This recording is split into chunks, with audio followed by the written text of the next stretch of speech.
नमस्कार देवियों और सज्जनों, आलोक वाणी में आप सभी का स्वागत है। और आज थोड़े से औपचारिक अंदाज में मैं बैठा हूं, क्योंकि आज हमारे साथ हमारे अग्रज हैं।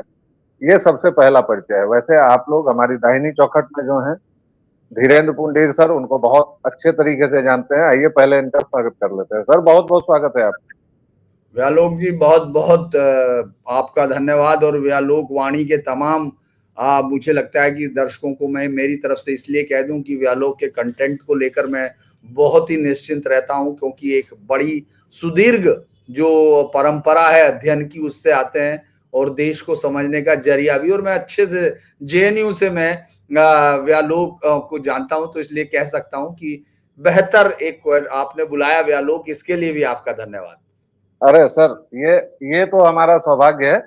दर्शकों, थोड़ा सा बता दूं, मैं धीरेन्द्र सर को आपने अक्सर टीवी चैनल्स पर देखा होगा। पिछली बार जब ये नौकरी करते पाए गए थे तो ये न्यूज नेशन में थे हेड। उत्तराखंड, यूपी और भी दो चार राज्य थे इनके पास। लेकिन अब यह मुक्त हो गए हैं, अपना चैनल चलाते हैं। और धीरेन्द्र पुंडीर न्यूज पॉइंट नाम से इनका चैनल है। आप उस पर जाएंगे कभी तो पिछले एक महीने में बिहार में जितना कंटेंट आपको बाकी जगहों से मिला है, गुणवत्ता में उससे बहुत अलग और बेहतरीन कंटेंट आपको देखने को मिलेगा। तो आप लोग वहां भी जाएं। सर पिछले एक डेढ़ महीने से बिहार की यात्रा पर हैं और इन्होंने क्या क्या देखा, सबसे पहले इसको जानेंगे समझेंगे। कब से हैं सर बिहार में आप? और पहली जो दो चार चीजें हमें समझनी चाहिए वो बता दीजिएगा जी। देखिए, मैं बिहार में आ गया था 20 के करीब पिछले महीने। तो वो लगातार घूम रहा था अलग अलग जगह पर।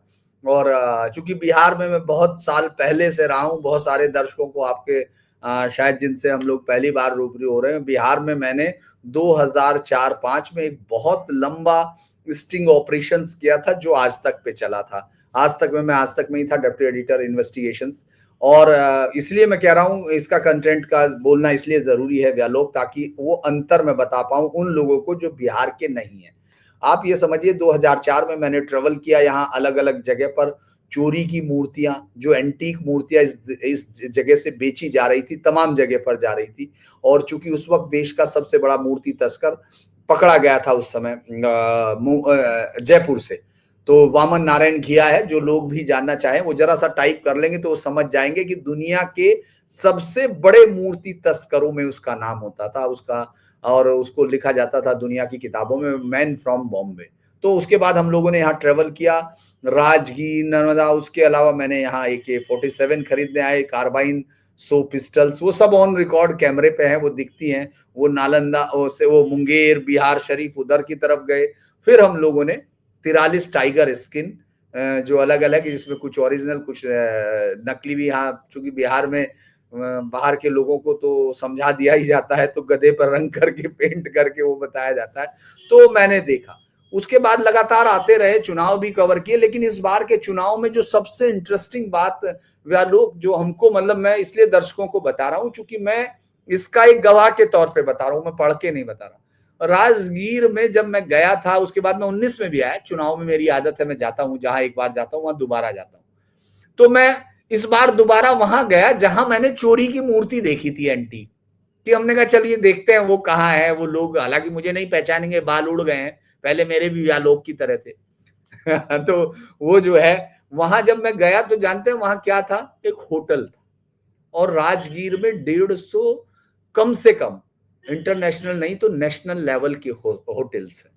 वो शहर जो एकदम मुझे लगता था कि इसको कैसे इन लोगों ने यहाँ छोड़ दिया, वो शहर एक खूबसूरत पर्यटक स्थल में बदल चुका। जहां मेरी आंखों के सामने कम से कम 10 गाड़ियां, कम से कम 10 गाड़ियां, जो वोल्वोस थी, जो मर्सिडीज बेंच की वो होती हैं, वो अलग से, मतलब भारत बेंच के नाम से वो गाड़ियां, और उसके बड़े लंबे, उनसे विदेशी पर्यटकों को उतरते हुए देखना एक अलग बिहार देखना होता है।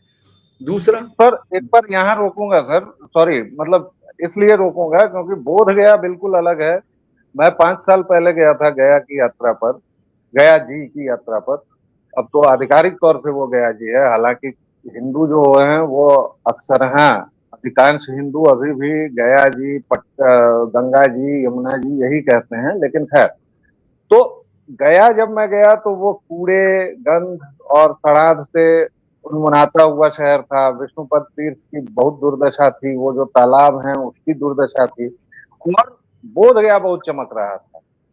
आपने ऐसा कोई अंतर पाया अभी इस वक्त, या दोनों शहर ठीक हो गए? क्योंकि ट्विन सिटीज हैं वो, और बहुत बड़ा पैराडॉक्स दिखता था क्योंकि वहां विदेशी धन आया हुआ है, कोरिया का, जापान का, सब जगह का, और गया बिल्कुल लगभग उपेक्षित पड़ा हुआ था। अभी की क्या स्थिति है मुझे नहीं पता जी।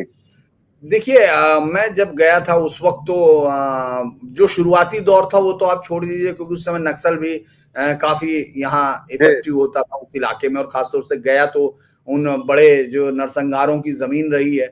और उस दौरान तो अगर हम वहां देखें तो आज थोड़ा सा मतलब पूरे बिहार में ये दिखाई दे रहा, सिर्फ आप गया जी की बात ही नहीं करें, मैं तो आपको अलग अलग शहरों को बता रहा हूँ, क्योंकि नालंदा भी मैं उस वक्त भी गया था, इस वक्त भी गया था।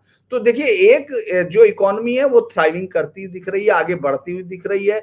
सड़कों की बात मैं ये कर सकता हूं, क्योंकि सड़क आप देखिए थोड़ा सा पटना से बाहर निकलने के बाद उस रास्ते पर जाने पर मेरे विचार से वो बन रहा है, मतलब बन रहा है। अदरवाइज तो आप देखेंगे कि वो एक अद्भुत रास्ता है। व्यालोक, एक मिनट आप इसको देखेंगे, आप कंटिन्यू करें, मैं 1 मिनट आपका ले रहा हूँ बस। जी बिल्कुल। तो सर अभी किसी बातचीत में लग गए हैं, क्योंकि आप लोगों को पता है कि सर के लिए अभी का एक एक वक्त कीमती है, और इसलिए भी ये बात देखनी पड़ेगी, क्योंकि हम आज जब बात कर रहे हैं तो कल पहले चरण का मतदान होना है।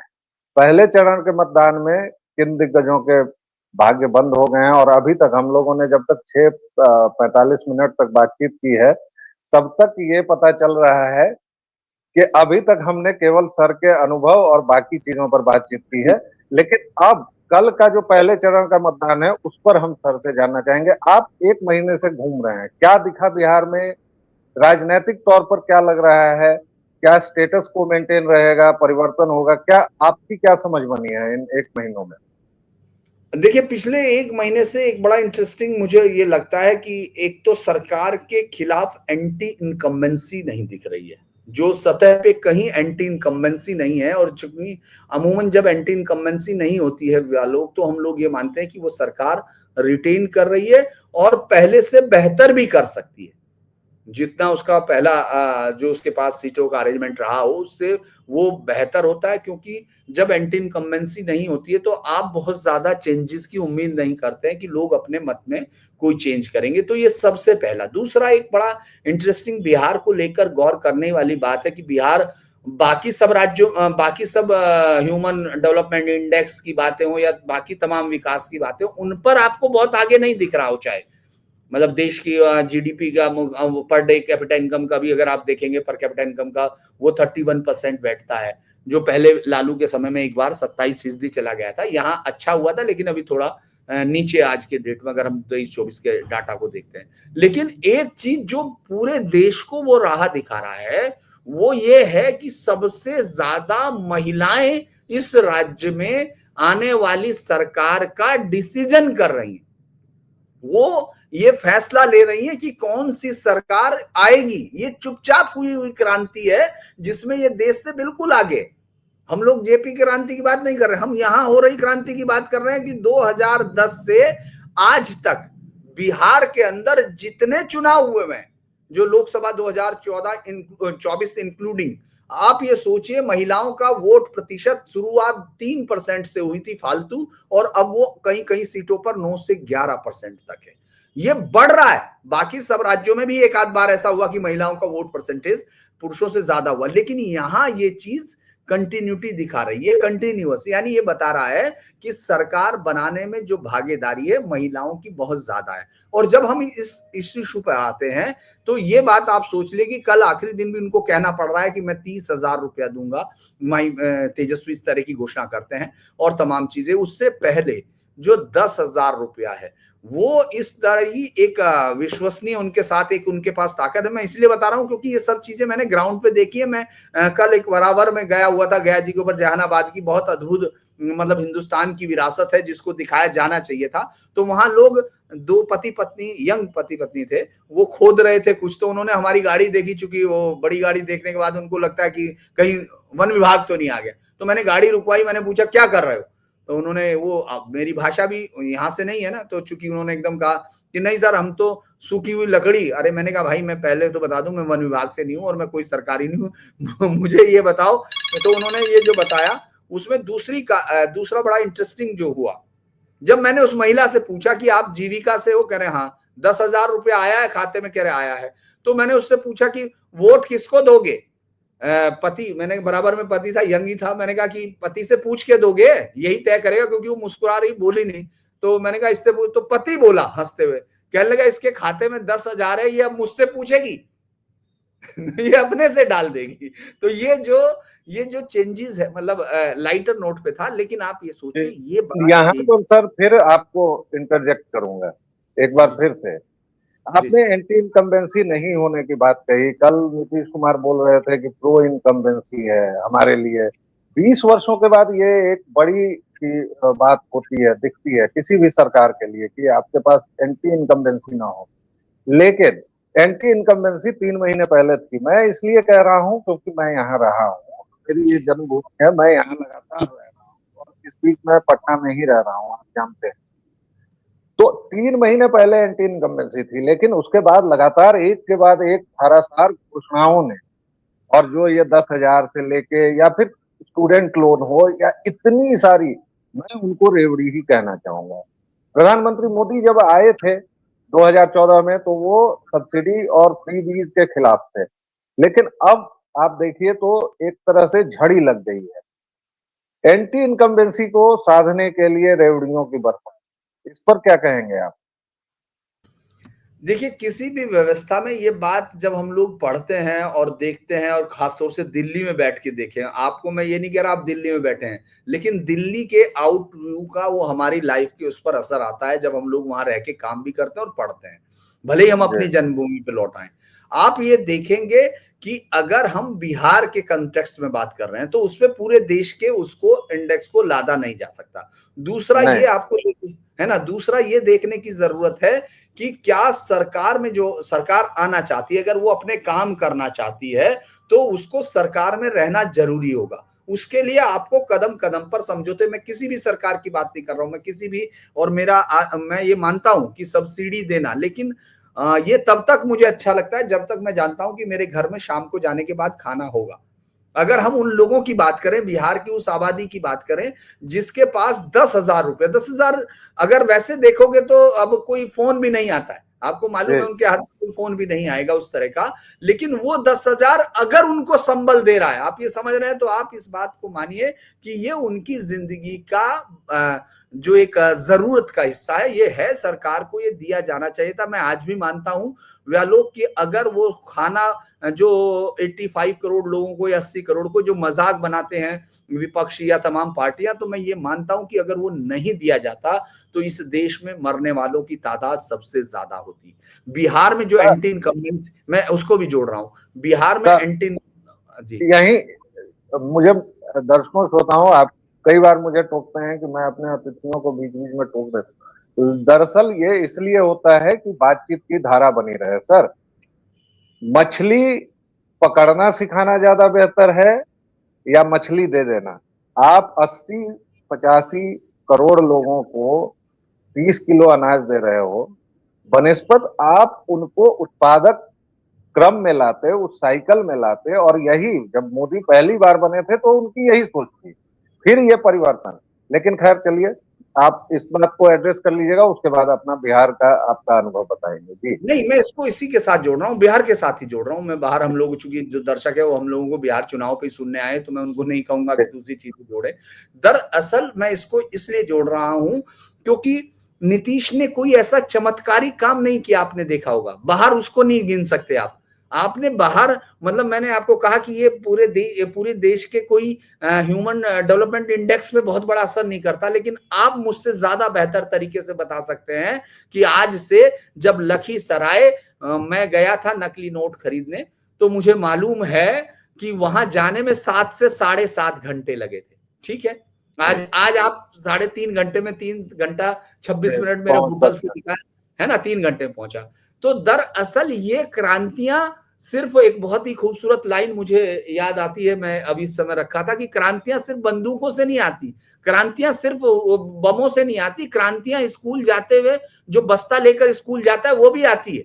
तो आप ये देखिए कि बिहार में जिन रोड्स की हालत थी, आज आप मजदूरों, मैं आपको बहुत उससे कह रहा हूं कि आप पटना का, दरअसल हम लोग, मैं, मेरी रिपोर्टिंग का तरीका अलग रहा है, मैं हर एक चीज को देखने की कोशिश करता रहा हूं। आपको जी मालूम है पटना में 1 करोड़ रुपया कट्टा से नीचे यहाँ मेन में जगह नहीं मिल रही जी है ना। तो आप ये देखिए कि धीरे धीरे ये राज्य अपने आप को खड़ा कर रहा है। जानते हैं जब ये कहा गया लालू प्रसाद यादव की तरफ से, वो भाषण बहुत कोट किया जाता है अक्सर, मैं उसका रेफरेंस नहीं ढूंढ पा रहा था, जिसमें ये कहा कि ये जो शायद वैशाली या कहीं उन्होंने एक सभा में भी बोला था, इस तरह के कई भाषण आपको याद होंगे, मैं तो बता दूं, जिसमें उन्होंने कहा था कि विकास जो है अपर कास्ट के लिए करप्शन का एक टूल राइट, है ही ना। सेड तो दैट। है ना, मैं इसीलिए कह रहा हूं, वे लोग जब आप इसको बिल्कुल उनके साथ जोड़ रहे हो बाकी के साथ, तो हमको बिहार की देखना पड़ेगा। आजादी के बाद से ही ये सबसे कमजोर आर्थिक विकास का राज्य रहा है, और उसके बाद आप ये समझ लीजिए कि आपने सोच छोड़ दिया कि ठीक है, हमें हमें कोई मतलब नहीं है, जातियों के आधार पर तय कर लेंगी, जातियां अपने आप तय कर लेंगी, उनको लोकतंत्र कैसा चाहिए, एमसीसी माले खुद फैसला कर लेंगी। ऐसे राज्य में एक शख्स जिसका, हमने वो जाति आधार पर बना हुआ राज्य है जहां हर आदमी जाति पूछता है, हम लोग भी चुनाव में पूछ रहे, कहीं नहीं पूछा होगा इतना, लेकिन आप ये सोचिए वहां एक महज 1.5 से 2.5% जाति का मुख्यमंत्री जब इस प्रदेश को लीड कर रहा है, तो ये जो चेंज है ये धीरे धीरे दिखता है। मछलियां एकदम नदी में इतनी नहीं आएंगी कि आप उनको ये मान लिया जाए, अगर बहुत बड़ी आबादी है तो आपको बहुत सारे सोर्सेज बनाने का समय होगा, नहर खुदने में टाइम लगेगा, नहर में पानी छोड़े जाने से समय लगेगा, और लोगों को इसलिए तैयार करना, क्योंकि आज देखिए बिहार के बच्चे, पहले में और अब में अंतर है। जब आप यहां से इस राज्य को छोड़ के गए थे, दिल्ली पहुंचे थे, तब में और आज के राज्य में अंतर है। आज एक बिहार का लड़का जब वहां पहुंचता है तो वो सड़कें देखकर चौंकता नहीं है, वो यहाँ की सड़कें देख के, लखनऊ की या दिल्ली की सड़कें देख के चौंकता नहीं है, क्योंकि उसको मालूम है मेरे नालंदा में इससे बेहतर है। वो एक विश्वास के साथ जाता है। ये पिछले 20 साल का है। और मैं फिर कह रहा हूं कि उन महिलाओं को मैंने पूछा, शराबबंदी, आप ये सोचिए, मैं उन चीजों को पूछ ही नहीं रहा हूं जो चल रहा है, मैं उससे पूछ रहा हूं कि शराबबंदी बंद क्यों नहीं हो जानी चाहिए, क्योंकि लोग सब कह रहे हैं कि शराब तो बिक रही है। उन महिलाओं ने कहा कि ये जो बिक रही है ये भी बंद होना चाहिए, क्योंकि हम लोगों के, और ये रिकॉर्ड मैं आपको बता रहा हूं, डोमेस्टिक वायलेंस 80% तक कम हो गया। इस राज्य ने इन महिलाओं को बाहर आने को दिया। और जब आप महिलाओं का 50% इस राज्य का, बिहार का और उत्तर प्रदेश का 50% हिस्सा कम से कम हमने डिफंक्ट देखा था, तो मुझे लगता है कि ये जो चेंजेस आए हैं, हमको इनको नए तरीके से देखना होगा। और हर बार होता है, अब आपकी इच्छाएं और ज्यादा होंगी, औरों की और इच्छा होंगी, और मुझे भी लगता है कि अब इसको और ऊपर जाना चाहिए। वरना यही नीतीश कुमार, याद होगा, इन्होंने कहा बिहार में जमीन नहीं है, ये बहुत कोट किया जा रहा है, जमीन कहां से दे विकास के लिए, क्योंकि वो रोटी के लिए उस वक्त सिर्फ यही फैक्ट्री नहीं आ सकती एक दिन में, फैक्ट्री जी आपके पास, आप ये सोचिए, जब पटना से निकलते हैं व्यालोक, आप मुझसे ज्यादा अच्छे से जानते होंगे, अगर मोकामा बेगूसराय की तरफ जाएंगे या इधर जाएंगे, इतना खूबसूरत, इतना करीबी इलाका, और मैं तो हैरान हूं कि सारे इलाके 90 और 80 किलोमीटर के दायरे में पटना के, लेकिन वहां क्योंकि लॉ एंड ऑर्डर आपके पास दुरुस्त नहीं था, और उसको आज भी हम लोगों ने देखा स्थिति खराब है, लेकिन आज भी माफिया जीत रहे हैं। माफिया दोनों पार्टियों से, दोनों जगह से दिखते हैं। तो वो जो बेसिक चेंजेस हमको लग रहा है कि बहुत तेजी से आना चाहिए था, वो सोसाइटी में नहीं आया, उसका ये कारण है। जी। जी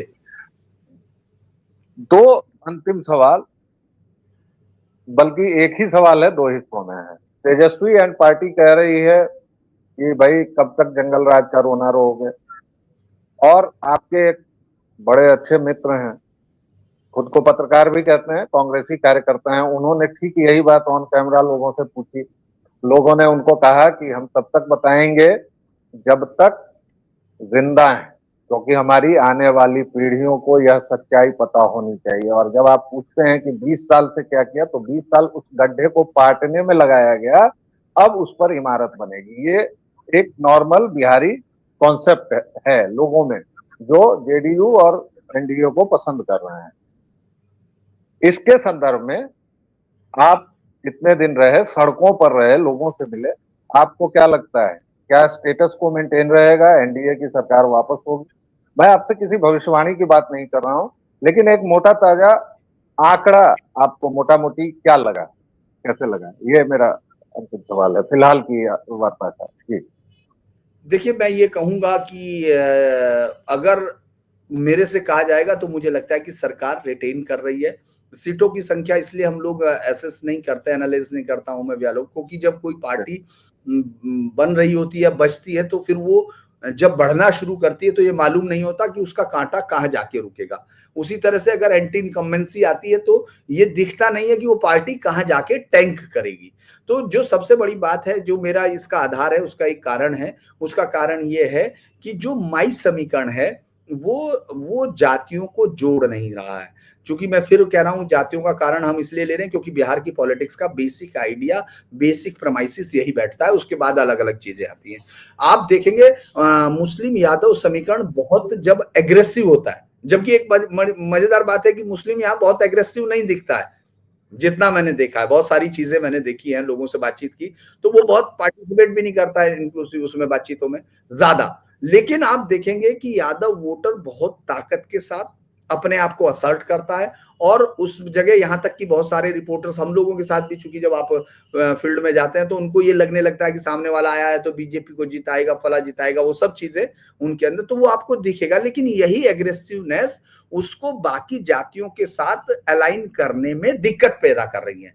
दूसरा क्या हो रहा है कि आप ये देखिए कि कोई स्थानीय कैंडिडेट अगर है, जैसे हम लोग मुन्ना शुक्ला की बेटी का उदाहरण ले लेते हैं, शिवानी शुक्ला, तो वहां की जो राजद का जो परंपरागत वोट है वो तो ताकतवर है, लेकिन जिस आइडिया के साथ उसको राजद का वोट दिया गया उसमें अभी तक असमंजस है, वो अभी तक जाने की कोशिश नहीं कर रहा। तो ये आपको अंतर दिखाता है कि जब तक लालू प्रसाद यादव और उनके बेटे के पास दूसरा कोई जातीय ग्रुप जो सहजता के साथ जुड़े, जैसे लालू प्रसाद यादव, ऐसे बहुत सारी चीजें, अगर आप इसको चरण सिंह से भी लेंगे ना, आप, मैं व्यालोक दर्शकों को बता दूं कि जब तक चौधरी चरण सिंह पिछड़ों के किसानों के नेता थे, पहले वो किसानों के नेता थे, तो वो 200 से ज्यादा पार करते रहे। लेकिन जैसे ही वो पिछड़ों के नेता पर आए, वो 150 से 200 के नीचे आए, और जैसे ही वो चौधरियों के नेता हो गए तो वो 100 से नीचे 50 पे चले गए। इसी तरह जब लालू यादव 1990 के दौर की अगर आप बात कर रहे हो, तो वो सामाजिक न्याय के नाम पर, चूंकि वैचारिक जो भी लड़ाई रही है वो रही है, हम लोग उससे अलग नहीं हो सकते मसीहत है, हैं जी। सामाजिक न्याय के मसीहत है वो। हाँ, तो उस वक्त आप याद कीजिए तमाम जातियां एकजुट हुई थी, जी, लेकिन उसके थोड़े दिन बाद हमने देखा कि उन्होंने अपने आप को वो किया, का नेता अगर हम बना। ये कहें, उन्होंने अपने आप को सिर्फ एक दायरे में समेट लिया। और जब आप दायरे में समेटते हैं तो फिर उसको, ये मैं कह सकता हूं कि उससे फिर आप बहुत ज्यादा वो नहीं कर पाते हैं, उम्मीद नहीं कर सकते, उससे ज्यादा उम्मीद नहीं। नहीं पाते। रही बात इसकी कि जो आपने मेरे विचार से एक पहला सवाल आपने पूछा था, एक और हिस्सा 20 सवाल, साल जंगल राज, आपके हाँ मित्र 20 लोग साल कि उस, कब तक उस जंगल राज का गाना गाओगे? आपके दरअसल बड़े ऐसा प्रिय है, मित्र लोग हैं। मुझे लगता है जो नस्लें अपने इतिहास भूलती है, ये कि सिर्फ एक राज्य की कहानी नहीं है व्यालोक, ये हमारी कल्चर की है, क्योंकि हम लोग भूलते बहुत ज्यादा हैं। इसीलिए हम फिर आगे जब फैसले लेते हैं तो हमारे पास हमारी जो पुरानी इंटेलिजेंस है उसका कोई बेस नहीं होता, और नतीजा ये होता है कि हम हर बार गलत फैसले ले लेते हैं। ये कई बार हुआ है। इसीलिए ये तो मैं कहता हूं कि ये बोध जो है होना चाहिए, अगर आपको, उन लोगों को भी, वो सरकार भले ही चुन लें, मैं ये फिर कह रहा हूं, ये इनके बिहार का अधिकार है, कोई हमारा बाहर बैठे हुए किसी पत्रकार से थोड़ी सरकारें बनती है, लेकिन उनको ये जरूर याद रखना चाहिए कि पिछली बार जो हुआ था वो इस बार ना हो, ये वो कहें, यानी याद करने में कोई दिक्कत नहीं है। तो ये जो बिहार का माइंडसेट है वो सही कह रहा है कि याद तो इसलिए रखनी है ताकि वो गलतियां दोहराई ना जा सके। नहीं तो साधु यादव, सुभाष यादव, और आपका एक लाइन की साहब वो गाड़ियां जो हैं, किसी भी तरह आप देखेंगे कि गाड़ी के शोरूम फिर यहाँ कभी खुलेंगे? आप जो कह रहे हैं कौन लौटेगा, कोई लौटेगा? आप याद होगा कि सीबीआई ने क्लोजर फाइल किया था शिल्पी गौतम केस में, हैं? आप नहीं, सोचिए वो कि तो पूरा इतिहास है। सीबीआई ने क्लोजर फाइल किया, साधु यादव ने डीएनए मना किया, शोरूम लूटे गए, पूरी की पूरी पुलिस व्यवस्था निमंत्रण कार्ड बांटने में लगी, आईएएस आईपीएस सारे अफसर टीकदान उठाते थे, बड़ा बाबू कहा जाता था, जो कैबिनेट सेक्रेटरी हो उसको मुंशी जी कहा जाता था, डीजीपी को लालू प्रसाद यादव अहमन्यता और अहंकार का वह जहरीला वृक्ष है जिस वृक्ष से केवल और केवल 9वीं फेल तेजस्वी जैसा विष धर ही निकलेगा। ये बिहारियों को याद रहना चाहिए। लेकिन सर, हम आपसे जानना चाहते थे कि आपने इन 1 महीनों में क्या देखा, क्या घूमा और क्या महसूस किया। दर्शकों श्रोताओं, धीरेन्द्र सर से आप और किन विषयों पर बात करना चाहते हैं? कोई विशेष स्पेसिफिक विषय हो, पॉइंट हो, तो हम इनको फिर पकड़ लाएंगे। आप प्लीज कमेंट में हमें बताइए। सर, आपका बहुत बहुत धन्यवाद। दर्शकों श्रोताओं, फिलहाल इस चर्चा को यहीं विराम देंगे, फिर मिलेंगे। आप व्यालोक वाणी को अपना स्नेह और प्रेम देते रहें। धीरेन्द्र सर के यूट्यूब चैनल को भी प्लीज जाएं, देखें और सब्सक्राइब करें। बड़ा अच्छा कंटेंट मिलता है। और तब तक के लिए जय जय सिया राम। जय श्री राम।